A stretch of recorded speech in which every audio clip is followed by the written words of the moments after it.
So मी माझा brush केलाय आणि ह्याला ब्रश करावं. ह्याचे नखरे बघा. ए ब्रश कर नीट. हॅलो, नमस्कार मंडळी, welcome back to the channel. आजचा ब्लॉग हा माझा वर्षातला शेवटचा ब्लॉग. हे वर्ष माझ्यासाठी तसंच शिवसाठी खूप खास होतं, कारण यशूसोबतचं आमचं हे फर्स्ट इयर होतं जे कंप्लीट झालं. खूप साऱ्या आठवणी, खूप काही शिकायला मिळालं. सो या वर्षाच्या खूप मेमरीज आहेत ज्या आमच्यासोबत नेहमी राहतील. सो आज दिवसात काय काय घडतंय चला बघूया.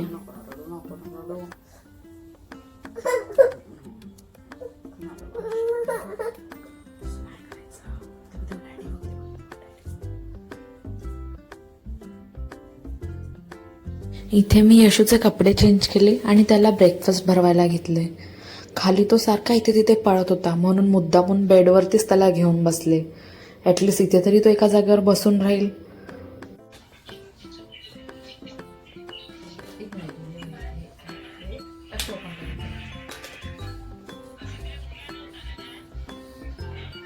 इथे मी आहे ना आईला यशूची मॉर्निंगची करामत सांगतेय. यशू किचनमध्ये गेला, ड्रॉर ओपन केलं आणि किसनी काढली, त्याच्यावर बोटं फिरवत होता.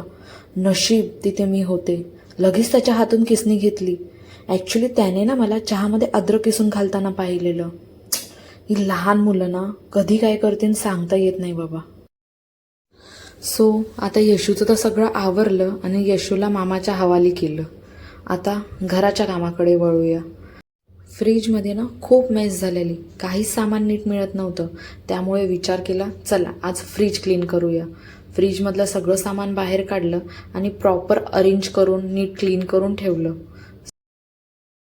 तुमच्या घरात पण कोणी असं म्हातारा माणूस आहे का ज्याला शांत एका जागेवर कधीच बसून राहायला जमत नाही? ही बघा, पॅकेटमधून चिवडा काढून चाळून ठेवते. का तर म्हणते त्यात खूप भुगा आहे, तो खारट लागतो म्हणून. इथे यशूचं आणि त्याच्या मामाचं खेळणं सुरू आहे. मामाने त्याची गाडी वर धरली आहे आणि तो बघा कसा टाचा वर करून करून गाडी घ्यायचा प्रयत्न करतोय.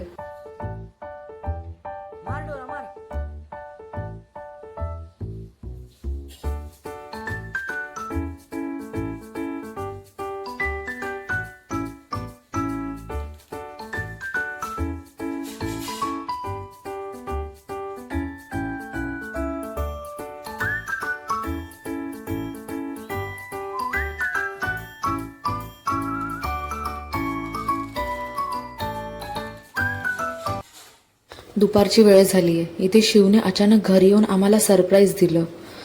तो कामानिमित्त घराच्या इथे जवळ आला होता, तर घरीसुद्धा आला.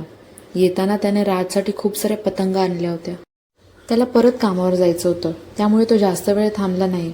फक्त यशू आणि डोराला भेटायलाच तो घरी आलेला. त्यांना भेटला आणि तो परत कामावर गेला. ओ, मी तर तुम्हाला सांगायचंच विसरले, आज 31st. So new year party आमच्याकडे होती. आम्ही कुठे बाहेर गेलो नाही, घरीच छोटंसं सेलिब्रेशन करायचं ठरवलं. त्यामुळे आज घरी गेस्ट येणार होते आणि त्यांच्यासाठी काय बनवायचं हा खूप मोठा प्रश्न होता. आधी डिसाईड केलं की बिर्याणी करूया, पण बिर्याणी हा फक्त मेनू काही जमला नाही. मग प्रॉपर डाळ, भात, भाजी, चपाती हे करायचं ठरवलं. म्हणूनच मग जिरा राईस, दाल तडका, मटर मलाई पनीर आणि चपाती हे मेन्यू तसा मोठा होता आणि वेळ खूप कमी होती. त्यामुळं मग मी कुकिंग स्टार्ट केली. जशी तयारी करायला घेतली तशीच यशूला माझी आठवण आली.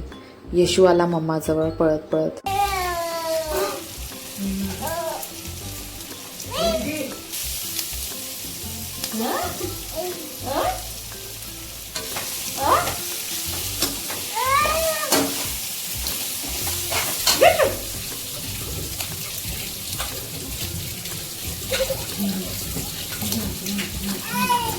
Hey.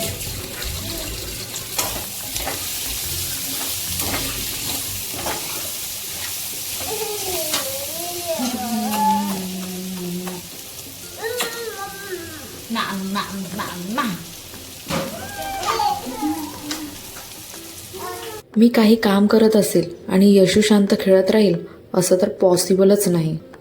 कुठलंही काम करताना त्याला हर 10-20 मिनिटांमध्ये माझी आठवण होते. अर्ध्या तासांच्या कामाला मला 1.5 तास लागतो. ज्या कोणी न्यू मॉम्स असतील ना, जर ते माझे व्लॉग बघत असतील तर त्यांना माझ्याशी नक्की रिलेट होईल. काम तर सुरूच आहे, पण यशूची झोप पण तितकीच महत्त्वाची आहे. सो मी आधी यशूला भरवलं आणि त्याला झोपवलं, कारण सगळे आले की आधी यशूला भेटायला जातील आणि मग तो एकदा उठला की त्याची झोप काय पूर्ण होणार नाही. म्हणून मी आधी त्याला झोपवलं. आणि इथे जेवण माझं कंप्लीट झालेलं. दाल तडका, जीरा राईस, चपात्या आई आणि मी दोघांनी मिळून केलेल्या.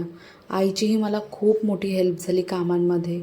आणि आता घर क्लीन करायचं होतं, ते पण मी सगळं स्वच्छ वगैरे केलं. मी फ्रेश झाले आणि आता 10 वाजले. आम्ही आमच्या पाहुण्यांची वाट बघत होतो.